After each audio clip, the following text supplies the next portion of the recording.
Usap-usapan ngayon sa social media ang sweet gesture ni Paula Avellino matapos umanong ihatid pa niya si Kim sa kanyang bahay pagkatapos ng isang event na kanilang dinaluhan kamakailan.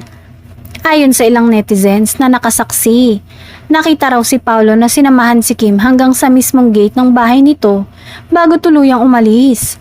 Marami tuloy ang kinilig at nagsimulang magtanong kung may something special na nga ba sa pagitan ng dalawa. Magkasama ngayon sina Kim at Paolo sa upcoming kapamilya series na The Alibay, kung saan kapansin-pansin na mas lumalim ang kanilang chemistry sa mga latest ganap at behind the scenes clips. Hanggang ngayon ay wala pang kumpirmasyon mula sa parehong kampo.